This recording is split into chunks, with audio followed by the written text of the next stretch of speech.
नमस्कार, मैं अमित कुमार लेकर आया हूं आपके लिए एक बहुत ही अच्छा और समझने वाला वीडियो।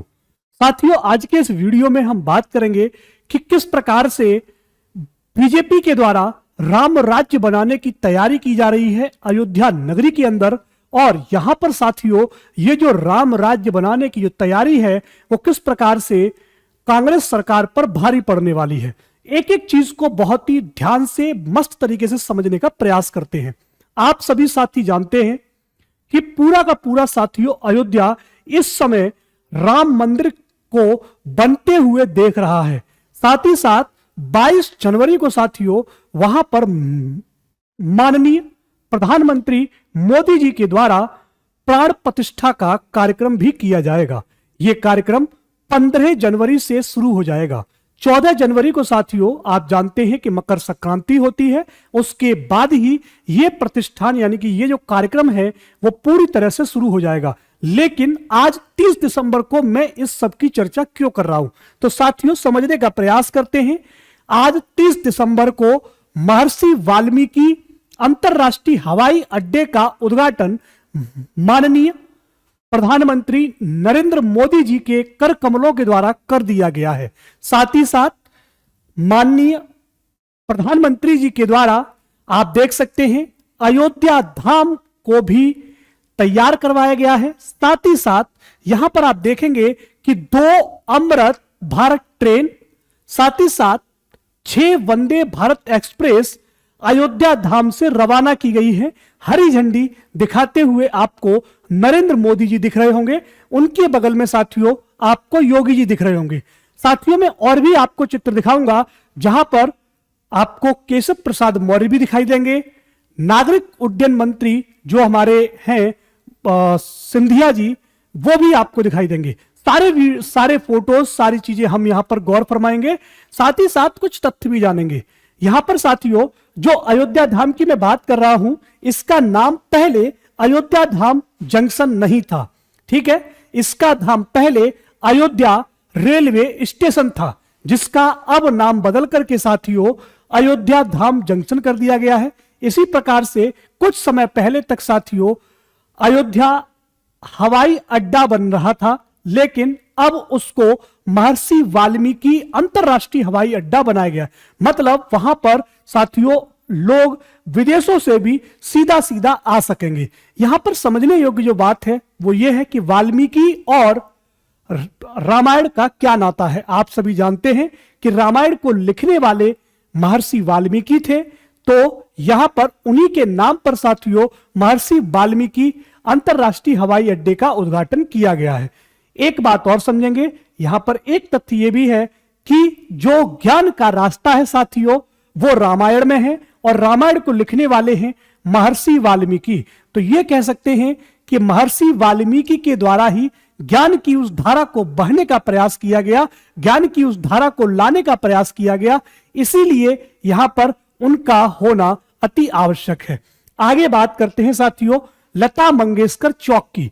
लता मंगेशकर चौक साथियों अयोध्या नगर में बसाया जा चुका है या कहें बनाया जा चुका है। तो आप यहां पर देख सकते हैं कि नरेंद्र मोदी जी उसी लता मंगेशकर चौक पर जाकर अपनी फोटो खिंचाते हैं। आपसे प्रश्न यहां से पूछा जा सकता है कि अयोध्या धाम जंक्शन कहां पर है। दूसरा प्रश्न आपसे हो सकता है कि महर्षि वाल्मीकि अंतरराष्ट्रीय हवाई अड्डा कहां पर है और यह कितने समय में बनकर तैयार हुआ। तो यह चीज आप जरूर देखिएगा। ये जो साथियों यहां पर अंतरराष्ट्रीय हवाई अड्डे की मैं बात कर रहा हूं, जिस हवाई अड्डे की साथियों ये लगभग 20 महीने में बनकर के तैयार हुआ है। और ये बिल्कुल साथियों आध्यात्म से जब आप उतरेंगे ना तो उसी समय आप एकदम राममय हो जाएं, राम के हो जाएं, आध्यात्म से जुड़ जाएं। उस पॉजिटिव एनर्जी, उस सकारात्मक ऊर्जा आपके शरीर में प्रवेश करने लगे, आपको एहसास होने लगे।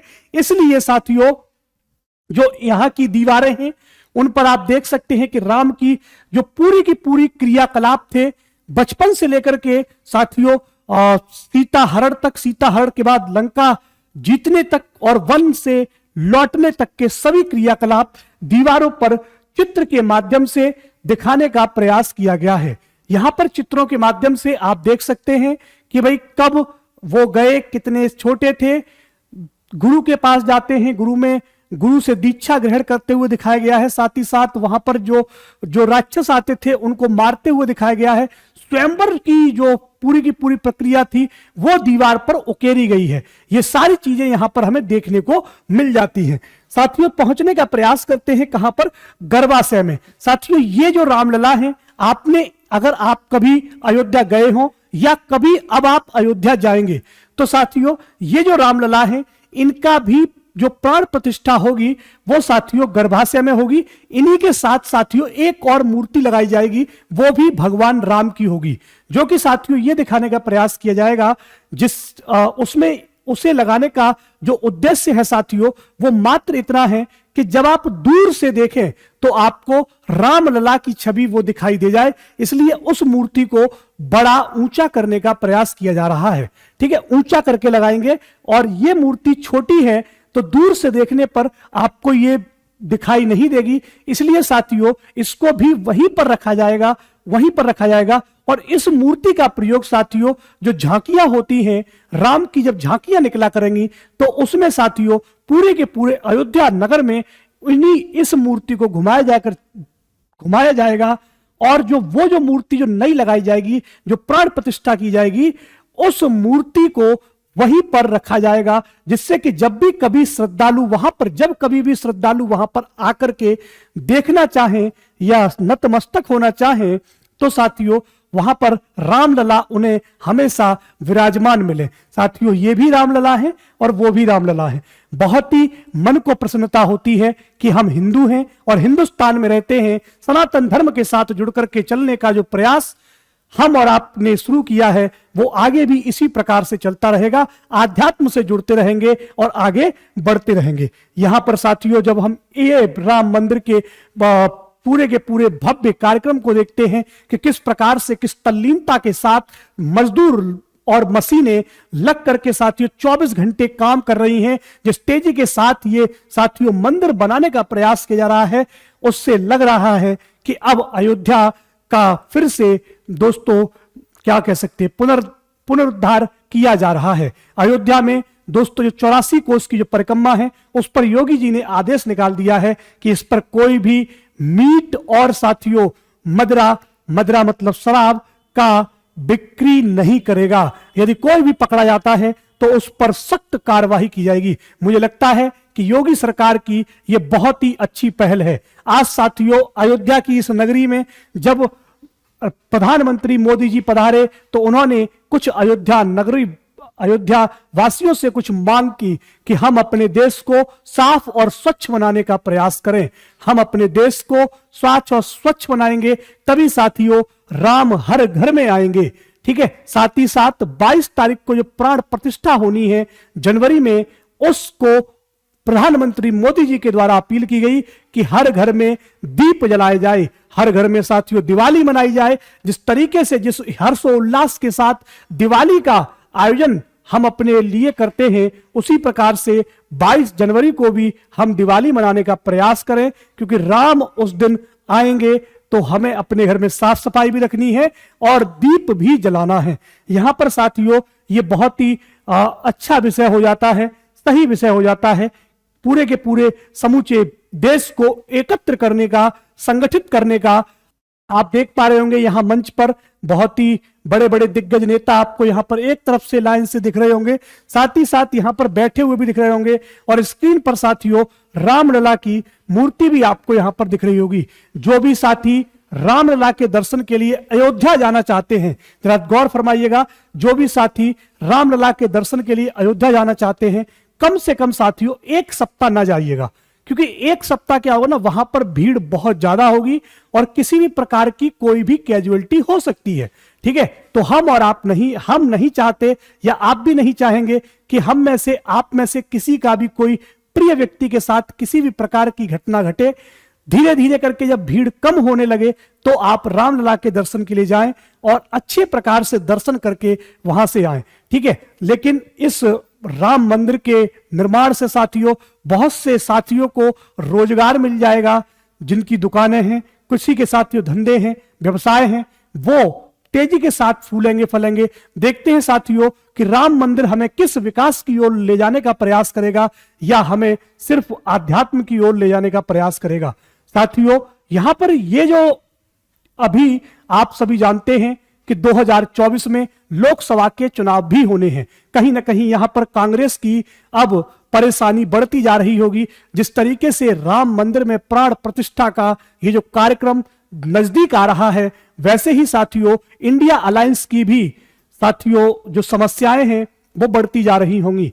किसी न किसी नेता का रोज हम बयान देखते हैं, वो कहते हैं कि राम मंदिर ये, कि राम मंदिर वो, कि इससे पहले क्या मंदिर नहीं बने, इससे पहले क्या ये काम नहीं हुए। लेकिन इस लेवल पर ये काम करना कहीं ना कहीं साथियों टीआरपी को दर्शाने का प्रयास करता है, देश को एकत्र करने का प्रयास करता है, देश की मीडिया को एक जगह फोकस करने का प्रयास किया जा रहा है।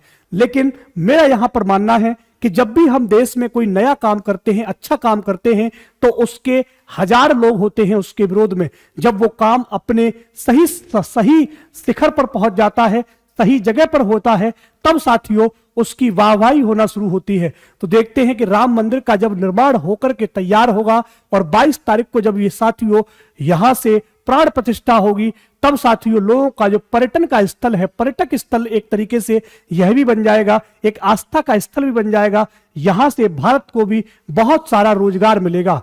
यहां से साथियों अयोध्या के लोगों को विश्व पटल पर जाने का भी मौका मिलेगा। लेकिन यहां पर एक जो वीडियो मैं आपको दिखा रहा हूं, यह वीडियो है साथियों अयोध्या नगरी का। जब प्रधानमंत्री मोदी जी की रैली हो गई, उसके बाद में साथियों जिस तरीके से जो सौंदर्यीकरण किया गया था, वहां से जो गमले थे उनको उठा उठा के लोगों ने अपने घर में ले जाना शुरू कर दिया। ये कहीं ना कहीं बहुत ही निंदा का विषय है। इस तरीके के कुकृत्य करके आपने थोड़े से रुपए बचाए होंगे, लेकिन सोचिए कि यदि ये थोड़े से रुपए साथियों राष्ट्र के ही हैं, हमारे टैक्स से ही हैं, पूरे देश ने साथियों टैक्स दिया है, और आप उस एक छोटे से गमले के लिए अपनी नीचता को दिखाने का प्रयास करते हैं, ये कहीं ना कहीं आपकी छोटी सोच को दर्शाता है, कहीं ना कहीं आपकी नन्ही सी मानसिकता को दर्शाता है। इस तरीके से गमले ले जाना मुझे तो बहुत खराब लगा कि आप जो सौंदर्यीकरण के लिए जो पैसा खर्च किया सरकार ने, आप उस सरकारी पैसे को अपने घर में ले जाकर के सजाने का प्रयास कर रहे हैं। ये कहीं ना कहीं निंदनीय बात है। देखिए यहां पर मैं आपको अब ट्रेन जो है साथियों, वो आप देख सकते हैं कि वंदे भारत जो ट्रेन है वो कितनी स्वच्छ और साफ दिखाई जा रही है। क्या आने वाले 2 से 4 महीने बाद क्या ये ट्रेन इतनी ही साफ रह पाएगी? क्या हमारे जो देश के नागरिक हैं, क्या वो इसे इतना ही साफ और स्वच्छ बना पाएंगे? अभी राम मंदिर आप देख रहे हैं कितना ही साफ और सुंदर दिख रहा है। क्या आने वाले समय में, क्या आने वाली पीढ़ियों में, क्या हम इसे इतना ही साफ और सुंदर बना करके रख पाएंगे? ये सब हमारे लिए एक चुनौती होने वाली है।